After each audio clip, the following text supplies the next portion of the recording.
குமரி மாவட்ட வாக்காளர் பெருமக்களே, வரும் சட்டமன்ற தேர்தலில் நாம் அளிக்கப் போகும் வாக்கு நமது மண்ணின் உரிமைக்கான குரல். காலங்காலமாக நம்மிடம் ஓட்டு வாங்கிவிட்டு நம்மை ஏமாற்றி வரும் திமுக காங்கிரஸ் கூட்டணியின் துரோகங்களை நாம் மறந்துவிட முடியுமா?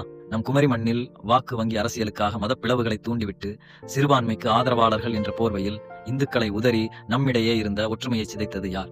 நம் மலைகளையும் கனிம வளங்களையும் அண்டை மாநிலத்திற்கு தாரை வார்த்துவிட்டு குமரியை ஒரு பாலைவனமாக மாற்ற துடிக்கும் இவர்களின் சுயரூபத்தை உணருங்கள். குறிப்பாக நாகர்கோவில் முதல் களியக்காவிளை வரையிலான சாலைகளின் அவலநிலையை சிந்தித்து பாருங்கள்.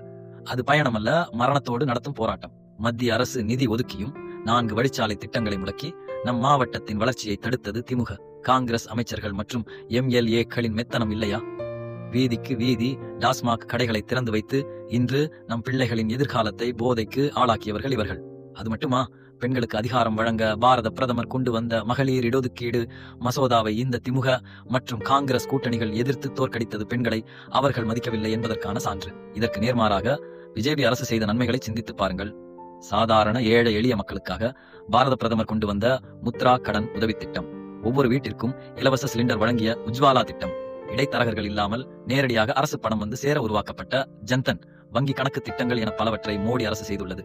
பொன் ராதாகிருஷ்ணன் அவர்கள் கொண்டு வந்த மார்த்தாண்டம், பார்வதிபுரம் பிரம்மாண்ட மேம்பாலங்கள், ரயில்வே முன்னேற்றங்கள் என அவர் செய்த சாதனைகளை யாரும் மறுக்க முடியாது. கடைசியாக ஒன்று, நமது குமரி மாவட்டத்தில் ஐயா காமராசர் மற்றும் பொன்னார் செய்த திட்டங்களை கழித்து பாருங்கள். என்ன மிஞ்சும் என்று இப்போது இருக்கும் விஜய் வசந்த் அண்ட் கோ கிளைகள் திறப்பதோடு நின்று விட்டான். எதிர்கட்சிகள் இவன் கொண்டு வந்த திட்டங்களை குறைகளை சொல்ல கூட வாய்ப்பு தராமல் ஒரு திட்டம் கூட குமரிக்கு கொண்டு வரவில்லை.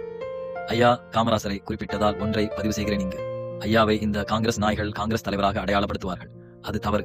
ஐயா முதலில் காங்கிரஸில் இருந்தார். இந்திரா மற்றும் ஐயாவுக்கு இடையே வந்த சண்டையின் காரணமாக காங்கிரஸ் இரண்டாக உடைந்து இந்திரா காங்கிரஸ் மற்றும் ஸ்தாபன காங்கிரஸ் என்று ஐயா தலைமையிலும் இரண்டானது. இதன் பிறகு ஐயா இந்த உண்மையான காங்கிரஸை ஜனசங்கத்துடன் இணைத்தார். ஆனால் காங்கிரஸ் நாய்கள் ஐயாவை இப்பொழுதும் சொந்தம் கொண்டாடுவானுங்க, அவனுங்களுக்கே தெரியாது என்பதுதான் உண்மை. ஆகவே இந்தியாவை நாசமாக்கிய இந்த இத்தாலிய காங்கிரஸையும் தமிழ்நாட்டை நாசமாக்கிய திமுக கும்பலையும் உங்கள் சர்ச் பாதிரியார் சொன்னார் என்பதற்காக ஆதரித்து உங்கள் சுய அறிவை இழந்து விடாதீர்கள். பாதிரியார்களை பக்திக்கு ஆக மட்டும் பயன்படுத்துங்கள். உங்கள் சுய அறிவால் சிந்தித்து பாருங்கள்.